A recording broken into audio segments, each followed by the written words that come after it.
Vou contar para você que uma das fases mais importantes de um plano de marketing digital é exatamente definir quem é a persona. Meu nome é Fernanda Nascimento, eu sou especialista em marketing digital e eu quero levar você comigo nessa jornada de definir quem é a sua persona.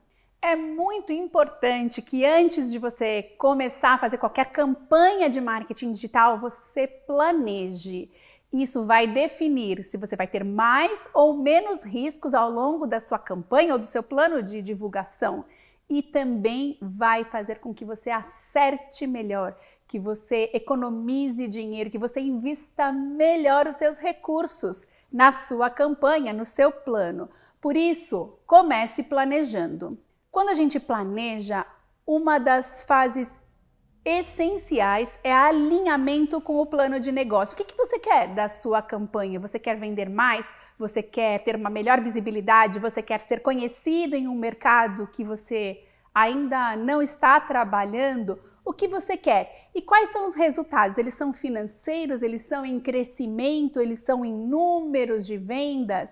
Define agora mesmo aí a sua métrica que você vai acompanhar ao longo do processo, ao longo do desenvolvimento da sua campanha. É importante que esse objetivo, que essa meta seja clara e mensurável, que ela possa ser medida.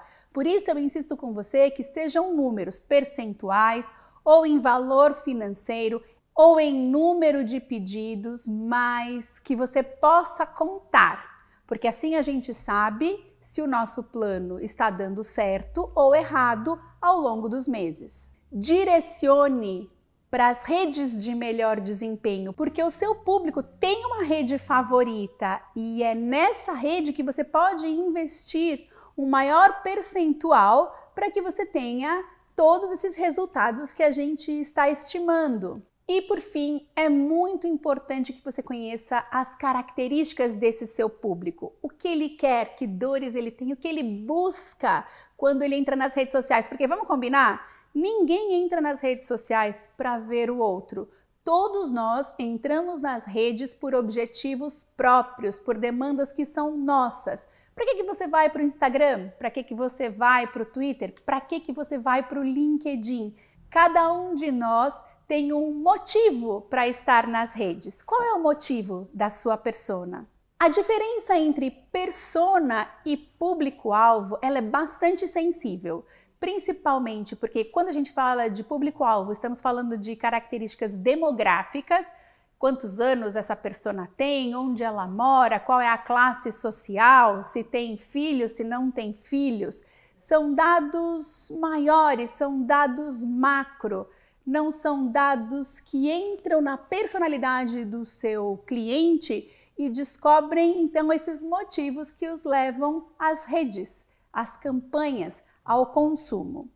Na persona, por sua vez, a gente identifica então esse comportamento. O que o cliente da gente gosta, o que ele espera quando ele se relaciona com uma marca, o que será que ele busca? Que tipo de post faz ele dar risada? Que tipo de post tira ele do sério? Tudo isso a gente pode identificar para fazer com que a nossa comunicação fale diretamente para o nosso público-alvo, a nossa persona, esse cliente que a gente quer conquistar. Mas quem é exatamente essa persona? O que importa para ela? O que ela busca? Que dores ela tem? O que espera das marcas que ela consome? Com que tipo de conteúdo ela se relaciona? A gente já falou disso aqui e é isso que você vai ter que descobrir. E como é que você descobre isso? Primeiro, pesquisando. Olha, os clientes deixam rastros. Lá nas páginas das pessoas que têm o perfil da nossa persona, nós podemos ver o que elas mais curtem, o que elas comentam, o que elas compartilham. Tá tudo lá. E ficar olhando para o comportamento do consumidor não é stalkear, não. É simplesmente a gente observar, né, qual é esse conteúdo que chama a atenção dele a ponto dele compartilhar e aprender com esse comportamento. Uma outra alternativa quando a gente quer estudar a persona são os questionários qualitativos, perguntas abertas. Então eu pergunto para você, o que você quer? quando você vem para uma aula de persona, o que você quer descobrir? E cada uma de vocês que está assistindo essa aula vai ter uma resposta diferente. A gente lê essas respostas e identifica as similaridades, organiza as respostas em grupos que depois serão validados por outras pessoas, por uma quantidade maior de pessoas, que são os questionários quantitativos. Então, eu qualifico com um grupo menor de pessoas e perguntas abertas, perguntas que eu faço e que as pessoas respondem o que elas querem, e depois eu confirmo essas respostas que foram mais frequentes, fazendo perguntas fechadas com alternativas. Por exemplo, o que te trouxe aqui para essa aula? Aumentar as minhas vendas, me fazer mais conhecida, ter campanhas mais assertivas ou outra? E aí sim você pode dar a sua opinião. Isso é uma pergunta fechada, em que eu te dou alternativas. Para isso, as perguntas fechadas, elas podem ser usadas por volumes maiores, né, de pessoas dentro de um grupo que vai responder ao questionário. Dessa forma, a gente confirma as impressões, né, as hipóteses que foram criadas na pesquisa qualitativa. Veja que a indicação é que você crie um conteúdo que, primeiro, passe pelo algoritmo. Por quê? Porque o algoritmo sempre vai selecionar mais do que o seu cliente consome. Então, se o seu cliente está consumindo gatos, por exemplo, o algoritmo tende a mostrar para ele cada vez mais gatos. E é por isso que você vê mais sapatos quando você curte um sapato, mais brincos quando você vê quando você curte um post de brinco, ou mais material infantil quando você vê algum post sobre artigos infantis.